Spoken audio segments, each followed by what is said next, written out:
Good morning, everyone. The importance of live food organism and their role in aquacultures. So today हम discuss करेंगे कि क्या importance है live foods का और इन द एक्वाकल्चर्स में क्यों हम लोग लाइव फूड्स को as a feeds for initial stage of the life in the fish और सेलफिश लार्वी के लिए यूज करते हैं। सो फर्स्ट ऑफ ऑल हम लोग देखेंगे कि जो लाइव फूड जो ऑर्गेनिज्म होता है इसमें कौन कौन सा आता है। तो ओवरऑल जब हम क्लास की बात करेंगे तो इसमें टू इंपॉर्टेंट ग्रुप्स है। One is the phytoplanktons and another is the zooplankton. Phytoplanktons, that means the plants, and the zooplankton, that means the animals. ठीक है। तो जब हम फिश और प्रॉन्स की बात करेंगे, जब फिश और प्रॉन्स का जब कल्चर करते हैं तो first time of the feeding जो होता है वो very very quick fragile and the delicate in the creatures. So the fish and prawns are the and other aquatic organism, not only fish and the prawns की बात करेंगे तो other aquatic organisms जो होता है जिसका हम लोग कल्चर करते हैं वो at the time of the first feeding is a very delicate and creatures in nature and most critical phase होता है वो life का, because that times the development of the digestive systems is not fully developed, so the digestions and the feeding acceptance is very poor. So उस times में हम लोग क्या करते हैं कि राइट टाइप्स का feeds, that means the live feed is very important हो जाता है। यदि सपोज दैट उस समय अगर हम राइट टाइप्स का नोरिशमेंट्स नहीं देंगे तो उसकी सर्वाइबिलिटी जो होती है वो कम हो जाती है।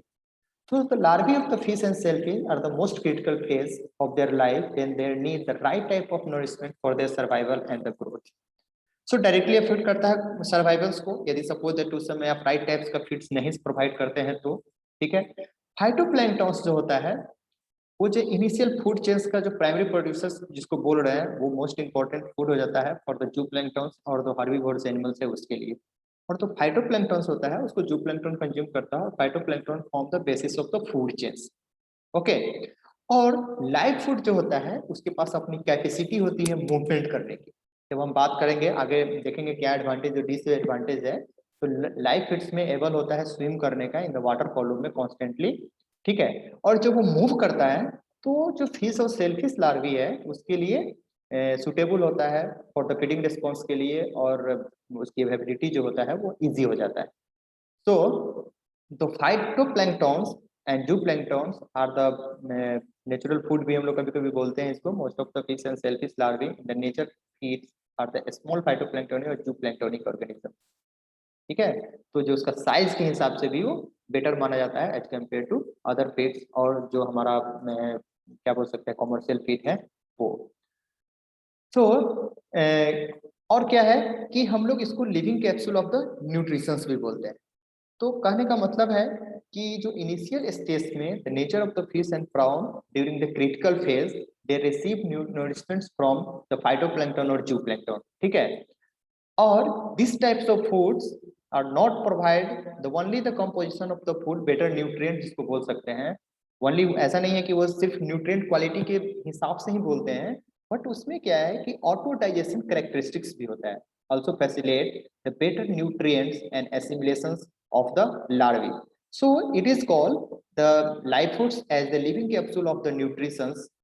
Okay, so fish foods जिसको बोल रहे हैं live food organism are the living capsule of the nutritions. So ध्यान रखेंगे जब आप कल्चर करने चलते हैं या फिर हैचिंग कराते हैं इनिशियल स्टेज की जो लार्वी है फिश और श्रिम्प्स का, उसको हम लोग राइट टाइप ऑफ फूड देना वेरी नेसेसरी होता है। और उसमें क्या होता है कि जो लाइव फूड्स है वो बहुत इंपॉर्टेंट हो जाता है because the small size and auto digestion capacity. तो जब आप हैचरी स्टेब्लिश करते हैं या फिर हैचरी ग्रो करा रहे हैं तो दैट टाइम जब हैचिंग कराते हैं तो फिश की प्रोडक्शन या फिंगरलिंग का जो प्रोडक्शन होता है वो डिपेंड हो जाता है लाइव फूड्स पे। तो जब भी हम जहाँ पे भी हैचरी की फिश प्रोडक्शंस करते हैं तो वहाँ पे फूड एंड फीडिंग अवेबिलिटी के लिए फ्राई फिंगरलिंग्स का जो हम लोग प्रोडक्शंस करते हैं तो उसके लिए अलग से हम लोग लाइव फूड्स कल्चर यूनिट को भी एस्टेब्लिश करते हैं। तो पूरी तरह से जो हैचरी का जो सक्सेशन होता है, जो सक्सेस प्रोडक्शन होता है हैचरी फिंगरलिंग और जो फ्राई और स्पॉन की बात करते हैं वो डिपेंडेंट होने लगता है किस पे, जो लाइव फूड्स कल्चर यूनिट है उस पे।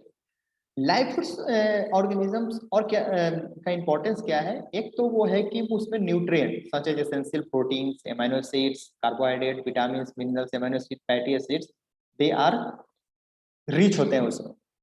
उसमें जो रिच अमाउंट्स में जो न्यूट्रिएंट एसेंशियल न्यूट्रिएंट्स है, lipids, protein, carbohydrate, vitamin, amino acid, fatty acid की जो बात बोल रहे हैं वो कॉमनली अवेलेबल होते हैं, और they are also known as living capsule of the nutrition.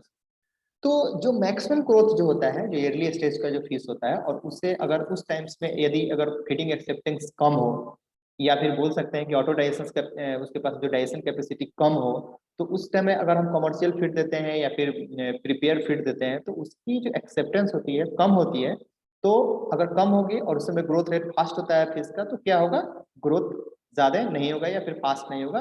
तो इसीलिए हम लोग क्या करते हैं कि अप्रोप्रिएट लाइव फूड्स जो होता है इंपॉर्टेंट रोल प्ले करता है for the maximum growth and survivability of the young ones of the finfish and the shellfish.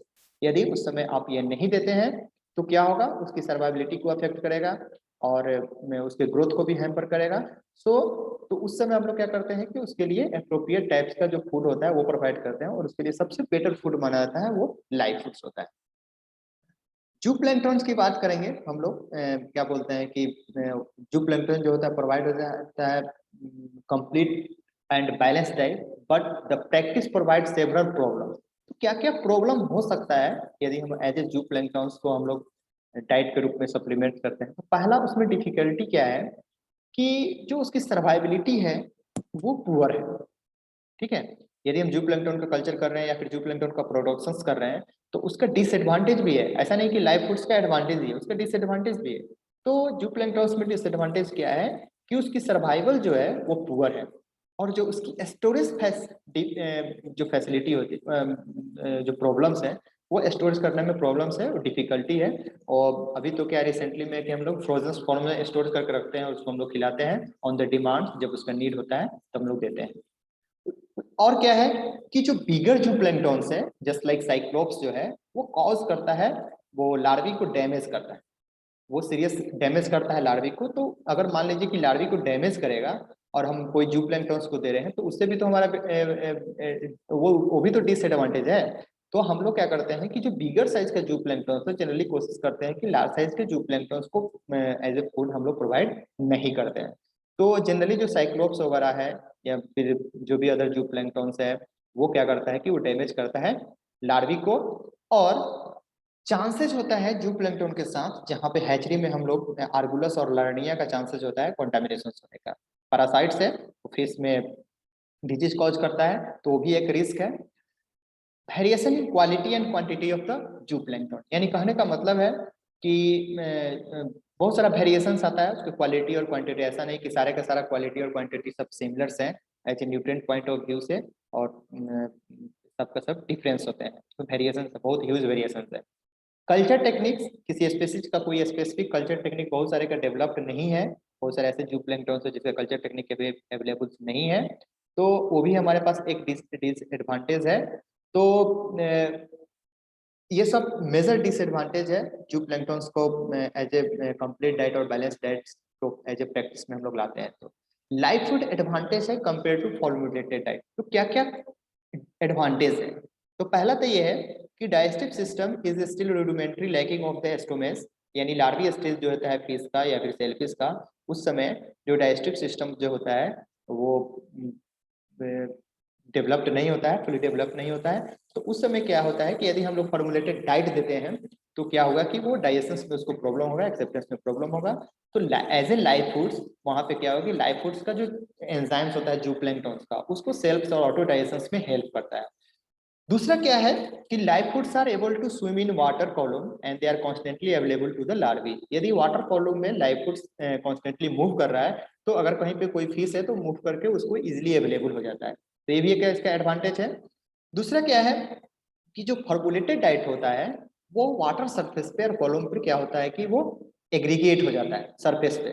ठीक है, या फिर हम सिंकिंग फीड, फ्लोटिंग फीड की बात हो रही है, हम सिंकिंग की बात करेंगे, तो वो सिंकिंग फीड क्या होता है कि वो बॉटम में जाके सिंक कर जाता है और जो अवेलेबल होता है, अवेलेबिलिटी होता है उसका वो कम हो जाता है। तो ये इसका डिसएडवांटेज है। दूसरा क्या है कि जो मूवमेंट्स होता है, ठीक है, जो मूवमेंट्स के कारण क्या होता है कि उस एज ए फीडिंग स्टिमुलेंट, यानी कहने का मतलब है कि movement of the live feed in the water to stimulate the larval feeding responses. जो मूवमेंट्स यानी उसको लगता है कि मूव कर रहा है तो उसको अट्रैक्ट करता है, यानी स्टिमुलेशंस का काम करता है।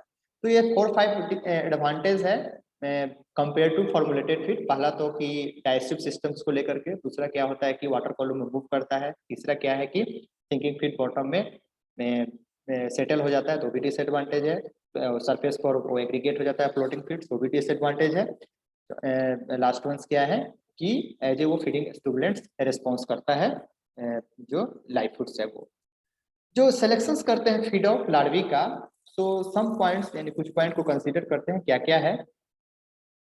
तो जो फूड का हम सिलेक्शंस करते हैं वो प्रिसिप्ट बाय द लार्वी, ऐसा नहीं कि वो प्रिसिप्ट नहीं करे और उसको हम सिलेक्शंस कर ले, तो वो भी नहीं है। The feed can be digested by the larvae, digest होना चाहिए, ऐसा नहीं कि डाइजेस्ट नहीं हो रहा है और फिर उसको सिलेक्शन कर लेंगे तो भी वो हमारे लिए किसी काम का नहीं है, कोई फायदा नहीं होगा, फिश को ग्रोथ नहीं होगा, सर्वाइबिलिटी भी इंक्रीज नहीं करेगी। तो साइज जो होता है वो और भी मोस्ट इंपॉर्टेंट होता है। यदि सपोज दैट फिश के appropriate size of the food must be it can be accommodated by the mouth of the larvae, यदि उसके माउथ के अकॉर्डिंग टू उसका साइज नहीं होगा तो वो भी एक्सेप्ट नहीं करेगा, ठीक है। उसके बाद क्या है कि न्यूट्रिशनली पॉइंट ऑफ व्यू से हम लोग क्या करते हैं कि जो specially high nutritional unsaturated fatty acid essential to growth and survival of the larva, ये इंपॉर्टेंट पॉइंट है ये कि अगर उसमें हुफा वगैरह की एबिलिटी है या फिर नहीं भी होता है तो आजकल हम लोग क्या करते हैं कि इनरिचमेंट करते हैं हुफा का, विटामिन सी का। उसके बाद they must be able to reproduce rapidly and can mass produce under the control conditions, मतलब हम उस तरह के लाइफ फूड्स को सिलेक्शन करते हैं जो एबल हो रिप्रोडक्शन करने के लिए, प्रोड्यूस करने के लिए अंडर द कंट्रोल कंडीशंस, और वो स्पेसी जो हो हार्डी होना चाहिए।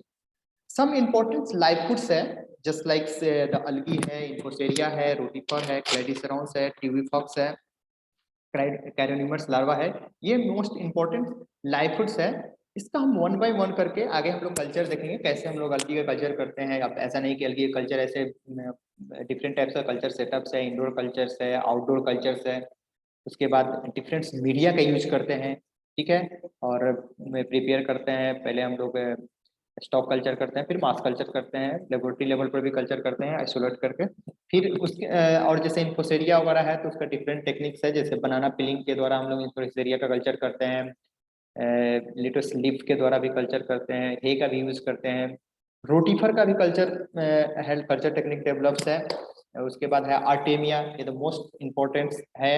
आर्टेमिया के बारे में तो डिटेल्स ही पढ़ना है, आर्टेमिया हैचिंग्स का, क्लेडोसेराउस है, ट्यूबिफिक्स है, कैरियोनिमर्स है। तो इन सबों के बारे में हमको डिटेल्स आगे देखना है, बट इम्पोर्टेंट ये है कि थोड़ा सा हमको अलगी के बारे में देखिएगा कि डिफरेंट टाइप्स का है, जैसे कैरियोनिमर्स है, स्पाइरुलिना है, क्लोरेला है। तो इस सबों में कितना परसेंट प्रोटीन्स है, डिफरेंट स्पेसीज में different contents of the proteins होगा, इन्फोसेरिया में कितना होगा या फिर रोटीफर में कितना होगा, सबका हम क्लासिकल पोजीशंस यानी टेक्सोनॉमिकल पोजीशंस भी देखना है, क्या क्या टेक्सोनॉमिकल पोजीशन से वेरी इंपॉर्टेंट से एग्जामिनेशन पॉइंट ऑफ व्यू से फिर पूछ देता है कि वो कौन सा फैमिली में है। जैसे इन्फोसेरिया में ही आ जाता है कि मेराइन वाटर कौन सा है, फ्रेश वाटर कौन सा है, आर्टेमिया है तो आर्टेमिया का जैसे आर्टेमिया के बारे में भी डिफरेंट नाम्स है उसका, जैसे ब्राइन श्रिम्प बोलते हैं आर्टेमिया को, ट्यूबिफिक्स के बारे में बोलिएगा तो ट्यूबिफॉक्स किस क्लास में आता है, वो जनरली फाइलम एनेलिडा के में आता है। उसके बाद क्लेडोसेरॉन्स को बोलिएगा तो वाटर फ्ले बोलते हैं क्लेडोसेरॉन्स को, और रोटीफॉर के बारे में बोलिएगा तो रोटीफॉर को हम लोग व्हील एनिमल क्यू बोलते हैं, ठीक है। ब्लड वर्म्स है तो कुछ कॉमन नाम, taxonomical positions, what are the nutrient content in this live foods, तो ये सब डिटेल्स पढ़ना है, डिफरेंट कल्चर टेक्निक्स भी पढ़ना है, कैसे हम लोग कल्चर करते हैं। ये देख लीजिए डायग्रामेटिक, जैसे कैरोनिमर्स ये लार्वा है, कैरोनिमेट लार्वा है, ये इंपॉर्टेंट लाइव फूड्स है, फुलरेला है, ये देखिए आर्टेमिया है, ये साइक्लोप्स कॉपीपोड्स है, उसके बाद ये मोइना है, मोइना और डेफनिया।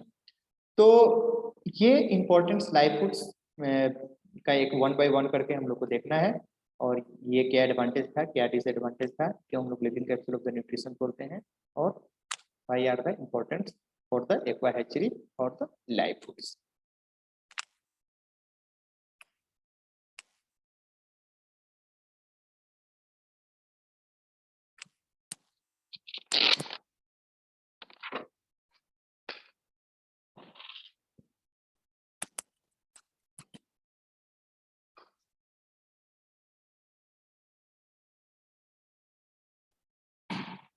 Okay.